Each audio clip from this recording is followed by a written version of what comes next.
વિદ્યાર્થી મિત્રો, આપણે ગાણિતિક વિધેય વિશે માહિતી મેળવી લીધી. હવે આપણે મેળવવાનું છે આંકડાકીય વિધેયો. આંકડાકીય વિધેયોમાં પહેલા આવે છે સરેરાશ, એવરેજ. જે તમે મેથ્સમાં શીખો છો કે એવરેજ કઈ રીતે શોધવું એ તમને અહીં આગળ બતાવવામાં આવ્યું છે. એવરેજ વિધેય સંખ્યાની સરેરાશ કિંમત પાછી આપે છે.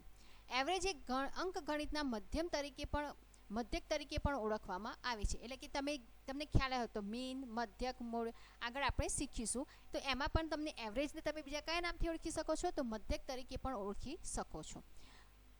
આ બધી સંખ્યાઓનો સરવાળો કરી અને તેની કુલ કિંમત વડે તેને ભાગાકાર કરે છે. ખ્યાલ જ હશે કે જે તમે કિંમત લખો છો, માની લો કે 10, 7, 6, 8, 9 અને 5 લખી છે, આ બધાને પહેલાં શું કરશે? એ બધાનો પ્લસ કરશે. તો 10 + 7 + 6 + 8 + 9 + 5 એ રીતે સરવાળો કરશે અને એના ડિવાઈડ એટલે કે ભાગ્યા કેટલી સંખ્યા છે? તો 1, 2, 3, 4, 5, 6 એટલે કે ભાગ્યા 6. એ રીતે તમારું એવરેજ શોધાશે અને એ એવરેજ તમને મળે છે 7.5. તો કઈ રીતે છે? તો એ ગઈ તમે વધુમાં મહત્તમ કિંમત એટલે કે વધુમાં વધુ કેટલી કિંમતનો ઉપયોગ કરી શકો છો? તો 30 કિંમતનો ઉપયોગ કરી શકો છો અને તેને શાનાથી જુદા પાડી શકાય છે? તો આગળ આપણે જેમ અર્ધવિરામથી જુદા પાડતા હતા એ જ રીતે તમે અહીં આગળ શું કરી શકો છો? અર્ધવિરામથી એને છૂટા પાડી શકો છો. એના માટેની સિન્ટેક્સ તમને આપી છે કે = એવરેજ અને અંદર જેટલી પણ સેલ તમે લીધી છે એ બધી સેલને સિલેક્ટ કરીને તમે લખી શકો છો. જેમ કે અહીં આગળ હું લખું છું કિંમત 10, 7, 5, 8, 3. તો અહીં આગળ હું શું આપીશ? = એવરેજ કાઉન્સ અને આ બધી સેલને હું શું કરીશ? સિલેક્ટ કરી દઈશ. સિલેક્ટ કર્યા પછી એને હું આપી દઈશ આ રીતે અને હું આપીશ એન્ટર. તો એનું એવરેજ શું મળે છે? 6.6 એનું એવરેજ મળે છે. આ પ્રમાણે તમે એવરેજને શોધી શકો છો. ત્યારબાદ આવે છે જીઓમીન એટલે કે મીન એટલે કે મીન શોધવાનું એટલે કે મધ્યક શોધવાનું આવે છે. જીઓમીન વિધેય આપેલી સંખ્યાઓની સમગુણોત્તર મધ્યકની કિંમત પાછી આપે છે. તે ઋણ ન હોય તેવી n સંખ્યાઓનું સમગુણોત્તર મધ્યક મેળવવા માટે n સંખ્યાનો ગુણાકાર કરે છે. એટલે કે nth ની મૂળ કાઢવામાં કામ કરે છે. જેમાં આપણે કેટલી ચલ લઈ શકીએ છીએ? તો તેમાં મહત્તમ 30 ચલનો ઉપયોગ કરી શકીએ છીએ. તેનું સૂત્ર તમને આપ્યું છે = જીઓમીન અને જે સંખ્યા તમે લીધી છે એ લઈ અને તમે જ્યારે આપશો તો તેનું તમને આપશે. એટલે કે આપણે આગળ જોયું એ જ રીતે આ જે સંખ્યા છે એ સંખ્યાને ફક્ત તમારે શું કરવાનું છે? તો = જીઓમીન અને કાઉન્સ અને આના સંખ્યાને તમે સિલેક્ટ કરી અને આપી દેશો તો તમને શું મળશે? જીઓમીન મળી જશે. ઓકે, સોરી, અહીંયા આગળ વચ્ચે આવી ગયું છે. ઓકે, તો તમને શું મળી ગયું? જીઓમીન મળી જાય છે. ત્યારબાદ તમારે આવે છે મધ્યસ્થ, જેને આપણે મીડિયન તરીકે ઓળખીએ છીએ.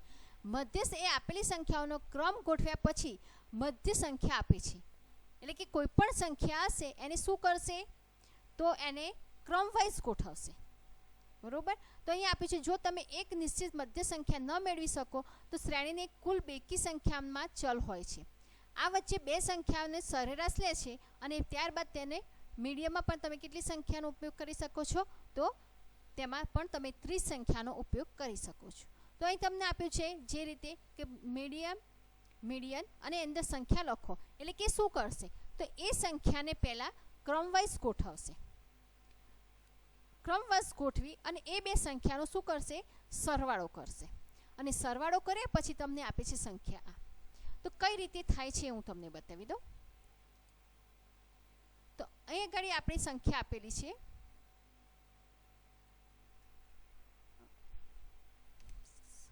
ઓકે, તો અહીં આગળ શું થશે? અહીં આગળ જ્યારે તમે =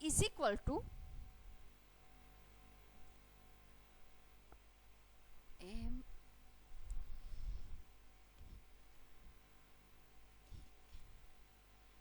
લખશો અને પછી જ્યારે કૌંસ આપશો અને આ બધી સંખ્યાને સિલેક્ટ કરશો અને પછી એન આપશો એટલે આ પ્રમાણે સંખ્યા આવશે.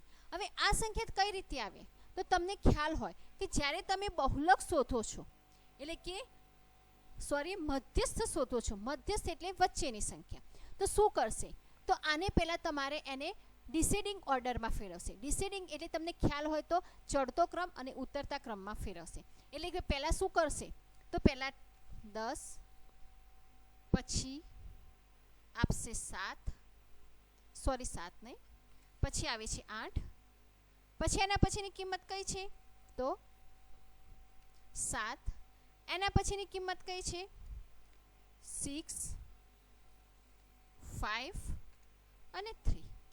આ રીતે સંખ્યા લેશે અને એમની વચ્ચેની બે સંખ્યાનો ઉપયોગ કરશે. વચ્ચે એટલે કે 7 અને 6, આ બેનો પ્લસ કરશે. પ્લસ કરશે એટલે કેવી રીતે કરશે 7 + 6, આ બેનો સરવાળો કરશે. આ બંનેનો સરવાળો કર્યા પછી એની જે સંખ્યા આવશે એ સંખ્યાને ભાગ્યા 2, એટલે કે એ બંનેના સરવાળા પછી જે રકમ આવશે એને ભાગ્યા 2 કરશે અને પછી તમને મળશે એની સંખ્યા 6.5, જેને આપણે મધ્યસ્થ તરીકે ઓળખીએ છીએ. આગળ આપણે જોઈશું બહુલક, જેને મોડ તરીકે ઓળખવામાં આવે છે. મોડ વિધેય આપેલી મહત્તમ 30 ચલ કે જે ફક્ત એક કિંમત અથવા સેલનો વિસ્તાર હોઈ શકે છે, તે ડેટા સેટની સૌથી વધારે સામાન્ય કિંમત પાછી આપે છે. તો એમાં તમે અહીં જુઓ કે તમે અહીં મોડ એટલે બહુલક. બહુલક એટલે કે જ્યારે તમે સેલમાં જે પણ નંબર લીધા છે એ વધારેમાં વધારે જેટલા પણ હશે એ તમને બતાવશે. માની લો કંઈક તમને 10, 7, 6, 8, 6 અને 5 આપ્યો છે, તો આમાં 6 એનો આન્સર શું છે 6 કેમ 6 કેમ કે એમાં 6 તમે 2 ટાઈમ લીધા છે એટલે એ બહુલક થશે. તો એમાં તમે અહીંયા ગાડી જુઓ, હું બતાવું તમને કે હાલ હું અહીંયા આગળ સંખ્યા લઉં છું 10, 7, 5, 6, 7,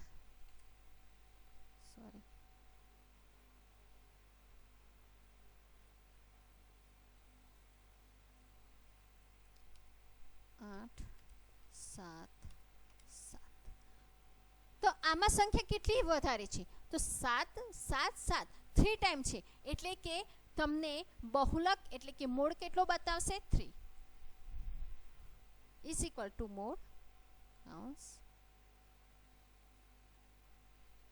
કૌંસ પૂરો કર્યો આપી દો બતાવે છે 7, એટલે કે 3 વખત આપણે 7 લીધા છે એટલે કેટલા બતાવશે 7 બતાવશે, જેને આપણે બહુલક તરીકે ઓળખીએ છીએ. બહુલક એટલે કે જે સંખ્યા વધારે હોય તેને આપણે બહુલક કહીએ છીએ. અહીં આગળ આપણે શીખી ગયા એ જ છે બધા એવરેજ, મોડ, જીમીન, મીડિયન, આ બધા આપણે આગળ શીખી ગયા એ મેં તમને બતાવી દીધા. હવે આવે છે કાઉન્ટ. કાઉન્ટ એટલે શું તો તમે કંઈ પણ વસ્તુ લીધી હોય તો એ કેટલી સંખ્યા છે એ બતાવે છે. માની લો કે તમે આમાં વધુમાં વધારે તમે 30 ચલ લઈ શકો છો. અહીં આપ્યું છે કાઉન્ટ વિધિ કોઈ કિંમત સંગ્રહ કુલ કેટલા સેલમાં અથવા ચલમાં કરવામાં આવે છે તેની સંખ્યા આપે છે. તમે મહત્તમ 30 સંખ્યા લઈ શકો છો અને તેને અર્ધવિરામથી આપણે આગળ શીખ્યા એમ કે એને અર્ધવિરામથી આપણે છૂટા પડીએ છીએ. તો કાઉન્ટમાં તમે જો કે 10, 7, 6, 8, 6, 5 એટલે કે કેટલી સંખ્યા લીધી છે આપણે 6 સંખ્યા લીધી છે, એટલે આપણે કાઉન્ટમાં કેટલી સંખ્યા બતાવશે 6 બતાવશે. માની લો કે અહીંયા આગળ હું લખું છું = કાઉન્ટ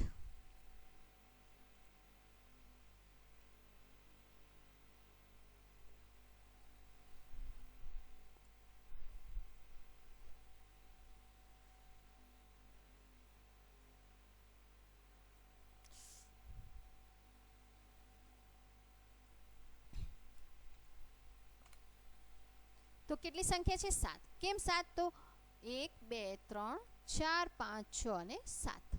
તો કાઉન્ટમાં તમને જેટલી સંખ્યા લીધી હશે એ તમને બતાવી દેશે. એ પછી આવે છે મોટામાં મોટી કિંમત એટલે કે લાર્જ કિંમત. તો આ જે સંખ્યા છે એમાં લાર્જ કિંમત કઈ છે એ તમને બતાવે છે. તો અહીં તમને આપ્યું છે કે લાર્જ વિધેય આપેલી એક સંખ્યાના ગણમાંથી kth સંખ્યા મોટી આંકડાકીય કિંમત પાછી આપે છે. તેની વાક્ય રચ્યા છે = લાર્જ x અને k. x એ શું છે તો x એ કિંમત છે, જ્યારે k એ શું છે તો સંખ્યાનું સ્થાન દર્શાવે છે. આ વિધેય આપેલી સંખ્યાઓને ઉતરતા ક્રમમાં ગોઠવીને k સ્થાનની સંખ્યા પાછી આપે છે. એટલે કે ક્રમવાઇઝ એમાં શું કરશે, એક ક્રમ વાઇઝ એને ગોઠવશે, ક્રમ વાઇઝ ગોઠવી અને તમને આપશે. માની લો કે અહીં આગળ તમે શું છે તો ક્રમ વાઇઝ કે 10 8 7 6 6 5 આ રીતે શું કરશે, એને પહેલાં ક્રમ વાઇઝ ગોઠવશે. તો જેને આપણે ડિસેન્ડિંગ તરીકે પણ ઓળખીએ છીએ. તેને ગોઠવ્યા પછી જો તમે એમાં કિંમત લાર્જ વિધેયમાં 2 કિંમત આપશો તો તમને શું બતાવશે, 8. કેમ 8? તો 1 એ 10 છે, જ્યારે 2માં કઈ કિંમત છે, 8 છે. તો એ પ્રમાણે તમને બતાવશે. તો જે આપણે જોઈએ એ પ્રમાણે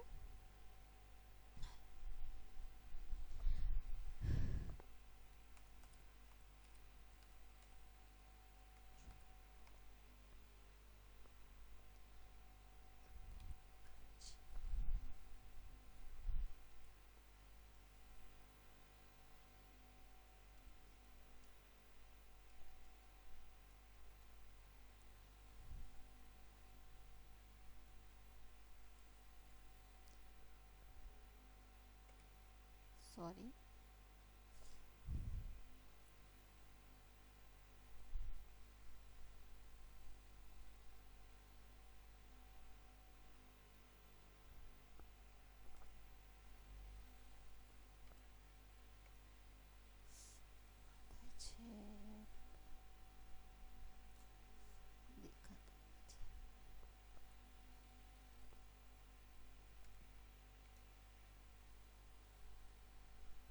ઓકે.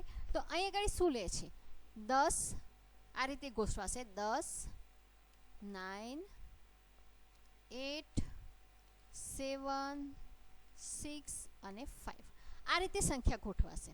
એ સંખ્યાને તમે જ્યારે અહીં જો એ આખું સેલ તમે સિલેક્ટ કરી દીધું, એને શું કરશે, પહેલાં એ ડિસેન્ડિંગ ઓર્ડરમાં ફેરવી દેશે. ફેરવ્યા પછી જો તમે 2 લખ્યા છે તો બીજા નંબરમાં કઈ સેલ છે, તો 9. તો અહીં તમને 9 બતાવશે. જો તમે 1 લખો તો અહીં 10 બતાવશે, જો 3 લખો તો 8 બતાવશે. એટલે કે એની જ પાછળ તમે જે કિંમત લખશો એ પ્રમાણે તમને એની સંખ્યા બતાવશે, લાર્જ કિંમત બતાવશે. એ પછી આવે છે નાનામાં નાની કિંમત. બસ એ જ રીતે કે એને પણ તમે શું કરશો, એસેન્ડિંગ ઓર્ડરમાં ફેરવશો. એસેન્ડિંગ ઓર્ડરમાં ફેરવ્યા પછી તમે એને સ્મોલની જગ્યાએ લાર્જ લખી દો અને એમાં પણ તમે કેટલીક સંખ્યા ઉમેરી શકો છો, તો 30 સંખ્યા ઉમેરી શકો છો. તો અહીં રહ્યા તમારા લાર્જ, સ્મોલ એન્ડ કાઉન્ટ. આ રીતે તમે શું કરી શકો છો, એને શોધી શકો છો. એ પછી આવે છે રેન્ક. રેન્ક એટલે કે તમે જ્યારે એક્ઝામ આપો છો તો એક્ઝામમાં તમારો રેન્ક કેટલો હોય છે એ જાણવું હોય ત્યારે તમે જાણી શકો છો. એટલે કે તમારા ક્લાસમાં માની લો કે 50 સ્ટુડન્ટ છે કે 60 સ્ટુડન્ટ છે, તો એની અંદર તમારો રેન્ક કયો આવે છે એ જાણવું હોય ત્યારે તમે રેન્કનો ઉપયોગ કરી શકો છો. તો રેન્કમાં તમને આપ્યું છે કે રેન્ક વિધેય કોઈ સંખ્યાનો ગણમાં કોઈ નક્કી કરેલ સંખ્યાનો ક્રમ પરત કરે છે. તમારે કોઈ કિંમત કે જેનો ક્રમ તમારે જાણવો હોય તે માટે અને સંખ્યાનો ગણ અને સંખ્યાની ગોઠવવાનો ક્રમ ચડતા ક્રમ માટે 1 અને ઉતરતા ક્રમ માટે 0 વાપરવામાં પડે છે. એટલે કે જ્યારે ચડતો ક્રમ આપવો હોય ત્યારે 1 અને ઉતરતા ક્રમમાં તમે શું આપશો, 0 આપશો. તો આ વિધેય સંખ્યાઓના સેટને ચડતા કે ઉતરતા ક્રમમાં ગોઠવવા પડે છે અને ત્યારબાદ તેને કિંમત પરત મળે છે. તેની વિધેય રચના છે રેન્કમાં નંબર, એનો જે સેટ છે એ, અને જે ઓર્ડર. નંબર એટલે શું કે તમારે કેટલો નંબર આવ્યા છે, તમારે કેટલા પર્સન્ટેજ આવ્યા છે, તો એ લખવાનો રહેશે. સેટ એટલે કે તમારા ફ્રેન્ડ્સની અંદર તમે માની લો કે 5 ફ્રેન્ડ છે કે 6 ફ્રેન્ડ છે, એની અંદર તમારો કયો રેન્ક આવ્યો છે એ જાણવું હોય તો પહેલાં તમે તમારા પર્સન્ટેજ લખશો. પછી જે ફ્રેન્ડના સેલમાં જેટલા ફ્રેન્ડ છે એના તમે પર્સન્ટેજ લખ્યા છે એ લખશો. અને એ લખ્યા પછી તમારે શું કરવાનું રહેશે, તો એમાં તમે 0 આપશો તો તમારો કયો રેન્ક આવે છે એ જોવામાં આવશે. માની લો કે તમે ચડતા ક્રમમાં લખો છો તો પહેલાં તમારે 78 66 59 56 અને 47 થશે. તો એ રીતે તમે શું કરી શકો છો, તમારો રેન્ક કયો છે એ જાણી શકો છો. તો અહીં તમને આપ્યું છે 67 47 56 76 8 59 અને 66. તો તમારો રેન્ક છે 66. એટલે કે તમે પહેલાં એને શું કરશો, તો 78 67 66 59, 56 અને 47 એ રીતે તમે એને ડિસેન્ડિંગ ઓર્ડરમાં મૂકી દેશો. ડિસેન્ડિંગ ઓર્ડરમાં મૂક્યા પછી રેન્ક તમારો કયો નંબર છે તો 67 એ તમારું પર્સન્ટેજ છે એ મૂકશો, સેલ સિલેક્ટ કરશો અને 0 આપશો એટલે તમારું શું થશે 2 બતાવશે. 0 કેમ તો આગળ આપણે શીખી ગયા કે ભાઈ ઉતરતા ક્રમ માટે અહીંયા આપેલું છે કે ઉતરતા ક્રમ માટે 0 ગણાશે, બરોબર. તો 0, 1, 2, 3 એ રીતે લેશે અને જ્યારે ચડતા ક્રમ માટે શું લેશે 1, 2, 3, 4 એ રીતે લેશે એટલે તમારો રેન્ક કયો થાય છે તો બીજા નંબરનો તમારો રેન્ક થાય છે. મેક્સિમમ એટલે કે આગળ આપણે શીખી ગયા એ જ રીતે છે મિનિમમ અને મેક્સિમમ. તો જે સંખ્યા વધારે હશે તમને બતાવશે, નાની સંખ્યા જે ઓછી હશે એ તમને બતાવશે. તો એ પણ છે મહત્તમ. તેના માટે છે મેક્સિમમ વિધેયમાં વધારે કેટલા ચલ લઈ શકો છો 30 ચલ લઈ શકો છો. આ ચલમાં તમને મોટા મોટી સંખ્યા બતાવશે. એના માટેની જે સિન્ટેક્સ છે એ કયું છે તો ઇઝ ઇક્વલ ટુ મેક્સ અને જે તમને સંખ્યા આપી છે એ સેલ સિલેક્ટ કરી દો તો તમને મેક્સિમમ નંબર જે હશે એ બતાવશે. એ જ રીતે મિનિમમ છે કે જેની અંદર તમે 30 ચલ લઈ શકો છો. આ ચલને નાનામાં નાની સંખ્યા તમને પાછી મળશે. એની syntax is equal to minimum અને જે સંખ્યા લેશો એમાં જેમ નાનામાં નાની સંખ્યા છે એ તમને બતાવશે. એ પછી આવે છે નાણાંની ગણતરી. નાણાંની ગણતરી કઈ રીતે કરવી તો તમે લોકોએ જ્યારે કોઈને પાસેથી કોઈ નાણાં લીધા હોય વ્યાજે તો એના ઉપર વ્યાજ કઈ રીતે ગણવું એ તમને આપેલું છે. તો અહીં તમને આપેલું છે કે ચલની નાણાંની ગણતરી માટે કેલ્સી નાણાકીય વિધેય પૂરા પાડે છે. અહીં તમને એક ઉદાહરણ આપેલું છે. એ ઉદાહરણ પ્રમાણે જોઈએ તો અહીં કીધું છે કે તમારા કોમ્પ્યુટરનો ઉપયોગ કરી મને કહો કે બેંકમાંથી હું નાણાં ઋણ લઉં તો તેને ચૂકવવા માટે દરેક સમયે એક સરખા કેટલા ચૂકવો તો વ્યાજનો એક સરખો રહે અને કેટલા સમયમાં એ પૂરો થશે. તો અહીં આગળ પહેલું તમને આપી દીધું છે કે અહીં આગળ આપેલું છે તમને 7.5% વ્યાજે દર મહિને તમારે કેટલા આપવાના છે તો દર મહિને તમારે 12,000નો હપ્તો આપવાનો છે. વાર્ષિક હપ્તો તમારો 12 મહિનાનો છે. કેટલા પૈસા તમે ઉધાર લીધા છે તો 1 લાખ. તો અહીં આગળ તમે થશે કે માઇનસ તો દર મહિને આપણે 1 લાખ લીધા છે તો દર વર્ષે માની લો કે દર વર્ષે આપણે એને કેટલા આપવાના છે તો દર વર્ષે એને આપણે 12,000 ચૂકવવાના છે. તો એ 12,000 પ્રમાણે જો આપણે ગણવા જઈએ તો અહીં તમને આપેલું છે કેટલા તો ટોટલ આપણે કેટલી લોન લીધી છે 1 લાખની. એના પર કેટલું ઇન્ટરેસ્ટ છે 7.5%નો. યર ટોટલ ઇન્ટરેસ્ટ કેટલું આપણે આપવાનું છે તો -12,000 આપવાનું છે. એટલે કે દર મંથના આપણે 1,000 રૂપિયા આપીએ છીએ વર્ષનું કેટલું થશે તો 12,000 થશે જેને આપણે માઇનસ તરીકે ઓળખીએ છીએ. કેમ માઇનસ કારણ કે આપણે ચૂકવવાનું છે. એટલે એ જ્યારે આપણે એ જ સિન્ટેક્સને જ્યારે આપણે ચૂકવીશું તો આપણે કેટલા વર્ષમાં આપણે લોન ચૂકવણી કરી દઈશું તો 13 વર્ષે આપણે 13 વર્ષે એટલે કે ડ્યુરેશન ઇન ધ યર કેટલા થશે આપણા 13 વર્ષનું થશે અને આપણે 13 વર્ષે આપણે ચૂકવણી કરી દઈશું. પછી આવે છે નિર્ણય લેવો. નિર્ણય લેવો એટલે કે કોઈ પણ બે વસ્તુ પસંદ કરવાની હોય એમાંથી કઈ વસ્તુ આપણે સિલેક્ટ કરવી એને આપણે નિર્ણય લેવો તરીકે ઓળખીએ છીએ. નિર્ણય લેવામાં બે વસ્તુ હોય કાં તો યસ કાં તો નો. તો એના માટે શું હોય છે તો એના માટે ઇફ વિધેયનો ઉપયોગ કરવામાં આવે છે.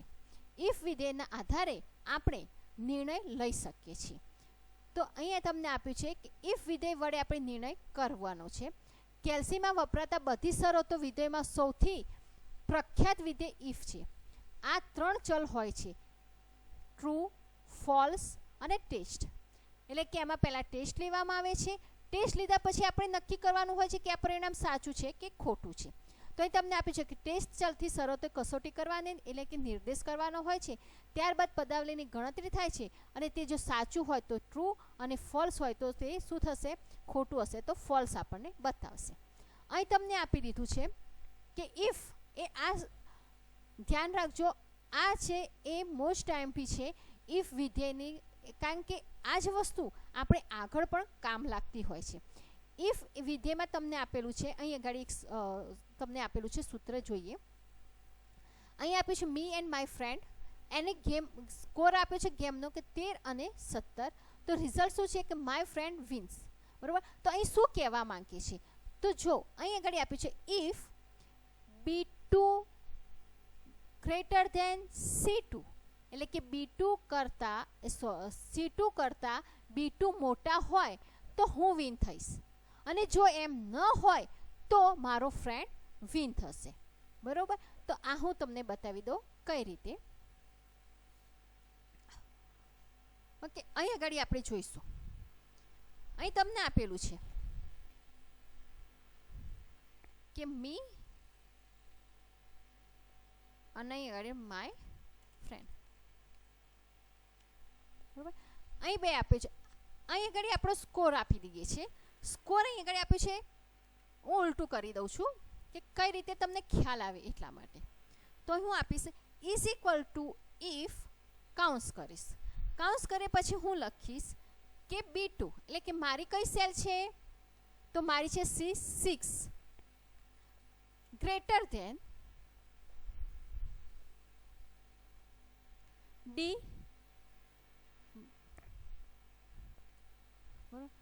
તો અહીં શું થશે, અહીં પરિણામ આવશે કે આઈ વિન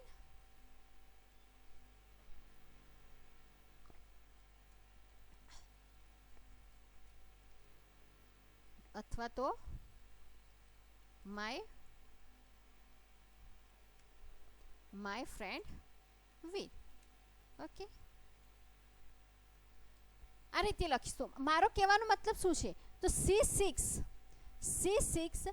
ગ્રેટર ધેન D6 એટલે કે D6 જો C6 કરતાં મોટા હશે તો આ બેમાંથી એક પરિણામ આવવું જોઈએ. હું એન્ટર આપું છું તો શું આવ્યું, આઈ વિન, કારણ કે સ્કોર કોનો મોટો છે, મારો છે. એ જ વસ્તુ અહીંયા ગાડી જો તમે ગ્રેટર ધેનની જગ્યાએ લેસ ધેન કરી દો તો શું કહેવા માંગે છે, તો અહીં કહેવા માંગે છે કે જો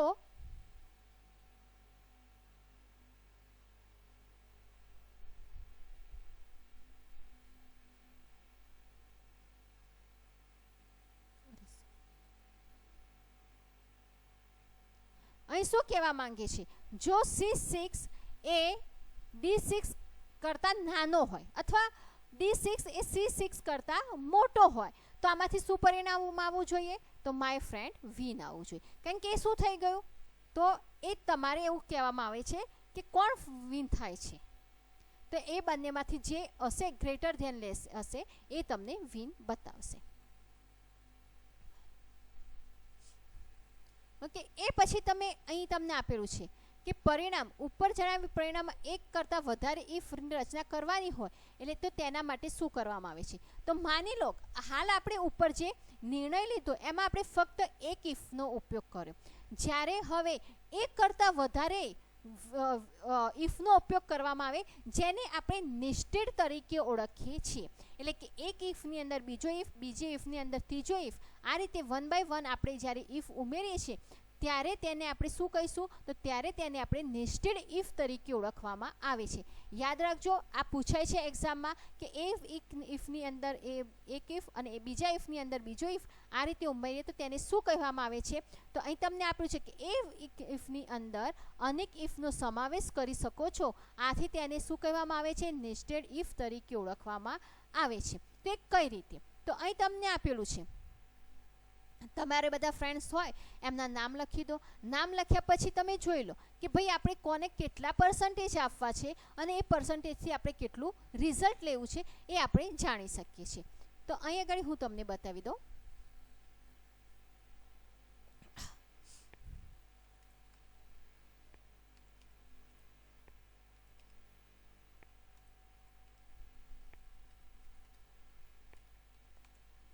આ રીતના માર્ક્સ છે, ઇઝ ઇક્વલ ટુ ઇફ, કાઉન્સ કરો. અહીં આગળ એક તમારે નક્કી કરવાનું છે કે કોઈ પણ એવી એક સંખ્યા તમારે ધારી લેવાની છે. માની લો કે મારે ધારવું છે કે જે વ્યક્તિને 45થી ઉપર માર્ક્સ હોય, બરોબર, તો એ લોકોને શું રિઝલ્ટ આવવું જોઈએ, તો એ લોકોને ઓછું રિઝલ્ટ આવવું જોઈએ. તો માની લો કે અહીં આગળ હું આપું છું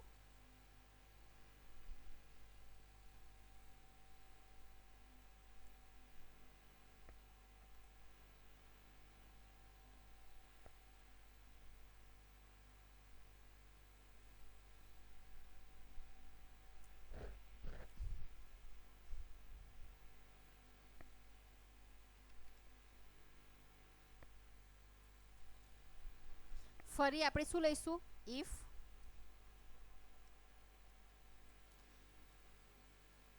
ફરી આપણે એ જ ફોર્મ્યુલા વાપરીશું.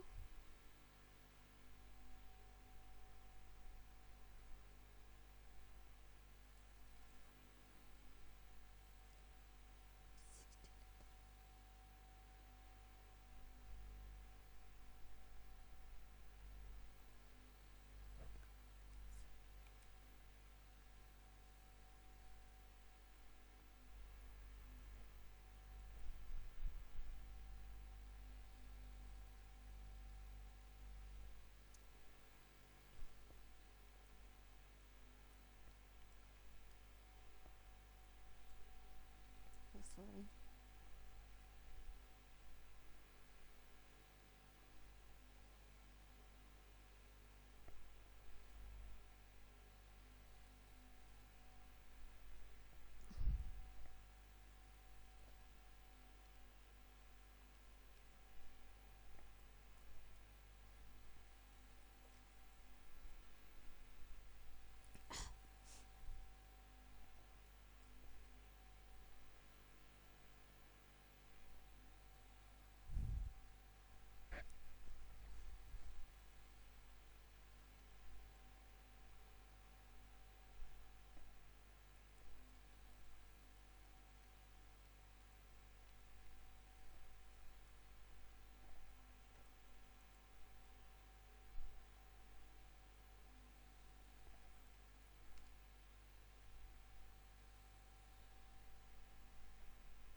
ઓકે, તો તમને ખ્યાલ આવી ગયો હશે.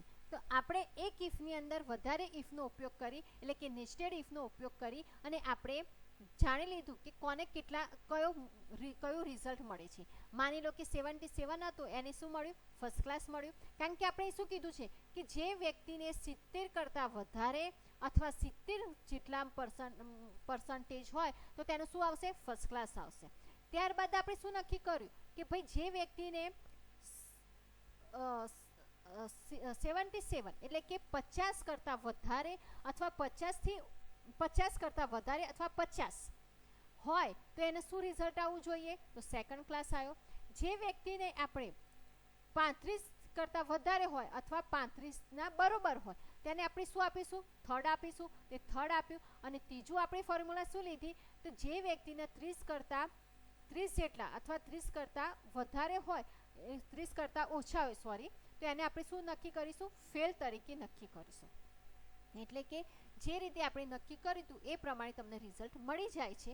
તો આ રીતે તમે ઇફની અંદર એક ઇફ અને એક ઇફની અંદર બીજો ઇફ, એમ ઇફ કરીને તમે વાપરી અને નેસ્ટેડ ઇફનો ઉપયોગ કરી અને તમે રિઝલ્ટ મેળવી શકો છો.